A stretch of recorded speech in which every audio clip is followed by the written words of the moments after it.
The latest nonsense in the culture war having to do with language comes from Chris Rock and Louis C.K. You may have seen the story this morning. If not, outrage after Louis C.K., Chris Rock laugh over N-word jokes in old video. Okay, things 10 years ago, things 5 years ago, weren't as offensive as things are today. What ends up happening is, in 2011, Kevin Hart, or 2009, 2010, Kevin Hart made jokes about the gay community and things like that, and everyone's mad at him today. But Sarah Silverman quite literally wore blackface and dressed like Hitler or like a Nazi on national television. It's selective, and it seems to make no sense. And I think that's what outrages most people who are opposed to this. Look, I got no problem if you're offended by a certain word. I won't use it because I'll try to be respectful. Not that I think the government or private corporations should be regulating certain speech anyway, but I won't use it because I want to make sure I'm accommodating to other people in a respectful manner. But if you're going to go back in time and get offended at people, well, then I ask you to just be offended at everyone all the time, instead of lying about it and being like, oh no, Chris Rock, who is black, laughed about a word? Why? Should he be mad? Apparently so. But what's really fascinating about the story, and one of the only reasons I'll talk about this, is that in the clip, Jerry Seinfeld says, I won't use that word, you shouldn't do that, and I don't find the humor in it. And Jerry Seinfeld is the guy who a couple years ago said there's too much political correctnesses and these young people have no idea what they're talking about. Jerry Seinfeld, in my opinion, legit AF, because he's willing to say you don't need to use this word in this way, but at the same time still be like the PC people, they're nuts. And I can say the same thing for Bill Maher too. I really respect Bill Maher in that capacity. And I have another video coming out in a second about David Pakman that I'll just point out because he's also called out to a certain extent the regressive left. Not, the N-word stuff. I think David's a pretty cool dude. But we'll get to that stuff. I know a lot of people don't like him. But let's talk about Jerry Seinfeld and this stuff. Old footage of Louis C.K. and Chris Rock exchanging N-word jokes was uncovered Saturday, spreading like wildfire across social media and triggering outrage. Do you know how easy it is to trigger outrage? But whatever, you get it. We'll say it's easy. I was gonna make a joke, but I decided against it because it would probably trigger outrage. But let's just read on. A 2011 Talking Funny clip shows the two comedians sitting with Jerry Seinfeld and Ricky Gervais. As CK says, when a black guy gets rich, it's a countdown to when he's poor again. Yeah, I was surprised he said that too. That's crazy. And then Chris Rock said, he's the blackest white guy I effing know. And then CK asked, so you're saying I'm an N-word? Yes, you are the N-word effing white man I have ever met. Rock says, to the amusement of both CK and Gervais. Seinfeld, who looks uneasy, interjects, I wouldn't use it anywhere, appearing to refer to the derogatory term. CK then both says, we say N-word on stage, referring to himself and Rock. After the video was posted online, it sparked a mix of shock and backlash on Twitter, where some users praised Seinfeld for not taking part in the slur tossing. Isn't this weird that Jerry Seinfeld he's opposed to this PC nonsense? Yet here he is saying like, hey man, but you don't gotta, I dig it. And look, I am such a huge fan of George Carlin, amazing dude. He had a rant. It's a famous clip that I've posted a bunch of times where he says as many slurs as possible because it's the context that matters.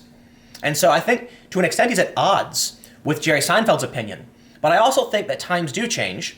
I understand what George Carlin was saying, but George Carlin used it in my opinion, a rather offensive way by directly calling Richard Pryor and Eddie Murphy the N-word to make a point about people who are racist. And I can respect that. And I understand what he's trying to do. Would I do it? I wouldn't. But I'm not going to throw, I get it. He was not trying to be hateful. And that's the important thing to point out. What Louis C.K. is doing isn't intended to be hateful either, to an extent. But the main point I should get at before going off on a tangent is that Jerry Seinfeld is this guy who says colleges are going crazy but is still willing to stand up.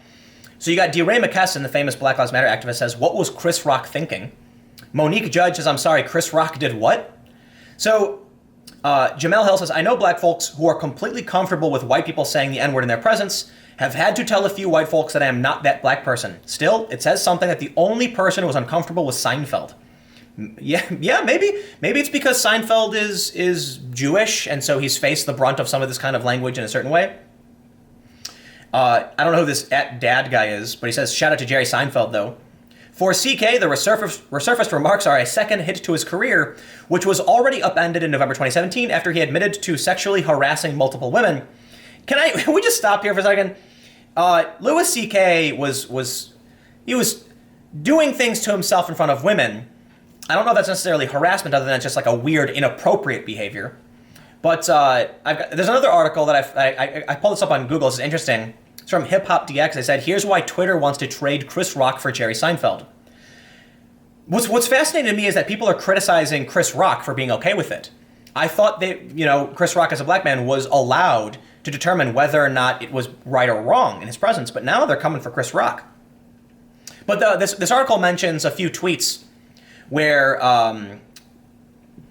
someone tweeted, on behalf of the black community, we would like to trade Chris Rock in exchange for Jerry Seinfeld. Jamel Hill from the other article, she also points out, note how proud Ricky Gervais was of the fact that he used the N-word, and Louis C.K. basically said he's one of the black folks, he said he's one of the black folks ain't S. Chris Rock is getting crucified, but those other two deserve a massive smoke. The main point I want to bring up is this article from 2015. Jerry Seinfeld, this is from Entertainment Weekly.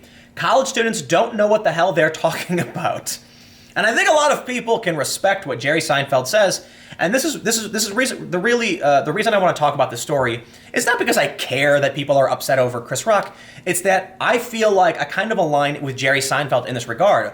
That I'm sick and tired of the overly PC, aggressive, regressive left, but at the same time can understand why I personally wouldn't use the joke. So I got a ton of respect for Jerry Seinfeld on this matter. So I want to read through the story about what really happened. Like Chris Rock and Larry the Cable Guy, Jerry Seinfeld avoids doing shows on college campuses. And while talking with ESPN's Colin Cowherd on Thursday, the comedian revealed why. College kids today are too politically correct. He said, I hear that all the time, Seinfeld said. I don't play colleges, but I hear a lot of people tell me, don't go near colleges, they're so PC. Seinfeld says teens and college-age kids don't understand what it means to throw around certain politically correct terms. They just want to use these words that's racist, that's sexist, that's prejudice, he said. They don't know what the hell they're talking about. I agree, Jerry Seinfeld, they don't. The funny man went on to recount a conversation he and his wife had with their 14-year-old daughter, which he believes proved his point. My wife says to her, well, in the next couple of years, I think maybe you're going to want to be hanging around the city more on the weekends so you can see boys, Seinfeld recalled. You know what my daughter says? She says, that's sexist. I guess technically, but it's true, isn't it? Men and women are attracted to each other? Cowherd pointed out the flack comedian Louis C.K. received after his controversial appearance on Saturday Night Live last month, further proving Seinfeld's point. Louis, is that how you say it? Louis' great gift is that he doesn't worry, he just does his thing. Well, time told us what happened on that matter, he said, and Seinfeld's not scared to make his point either. If I wanted to say something, I would say it. But for now, Seinfeld will stick to covering the topics he can feel he can make humorous, PC or not. I talk about the subjects I talk about because for some reason I can make them funny, he said. The ones I can't make funny, you don't hear. That statement, that last thing he said, goes back to what happened with this video. I don't want to play it because they keep saying the N-word and, I don't want YouTube to ban me over a comedy video that's actually on YouTube. Or I want to generate outrage, why I avoided. Look, I was going to say a joke earlier, like allude to one that wasn't really offensive. I just kind of felt like it could be, so we'll just avoid the whole subject altogether. But I find it fascinating that, for one, it's important to note Jerry Seinfeld said he doesn't play colleges, but he keeps being told by comedians not to do it. And we recently had a Saturday Night Live writer removed from stage for making a joke that was in favor of political correctness, in favor of intersectionality, where he said that being black is hard, being gay is hard, and putting them together is even harder. But people said the joke was offensive, so they removed him from the stage. Jerry is absolutely correct, because what I find is that young people, and a lot of people online, want power. Everybody wants power, and they found a way to get it. They found an exploit. This exploit needs to be stopped. It needs to be closed. You can't dig up old videos and then you're retroactively applying politically correctness from today on yesterday. And that's just not fair. Are we going to go back in time to the famous comedians who have stars on the Hollywood Walk of Fame and say they engaged in bigoted behavior in the 1940s and 50s? No, we're going to say, listen, the things they did back then were not right, and we've changed for the better. But we still have to recognize the good things people did. And this is what worries me for the most part about this kind of stuff. coming at Chris Rock and Louis C.K., whatever, shows that these people don't care for context, and they don't care for preserving the good of the past generations. There is tradition and there is progress. I tend to lean more towards progress, but as a reasonable, sane human being, I recognize there are good things in some traditions. What we need to do is recognize the bad things that come from the past and get rid of them. Just because we've always done it that way doesn't mean it's a good thing. But it does mean there are still good things that we need to retain. We're basically building our society upon a stack of Jenga blocks. And these people want to pull out all of the blocks from the bottom and just collapse everything for whatever reason. But, you know, I think ultimately the progress side of things win, and the kind of freaky, weird stuff we're seeing is only getting worse, as evidenced by what Jerry Seinfeld says in 2015 versus what we're seeing now in 2018, almost 2019. But, you know, I got one more story coming up kind of related to this. I want to talk about David Pakman and what happened with him. So that video will be up, and stick around. I will see you. Just click my name. The video is there.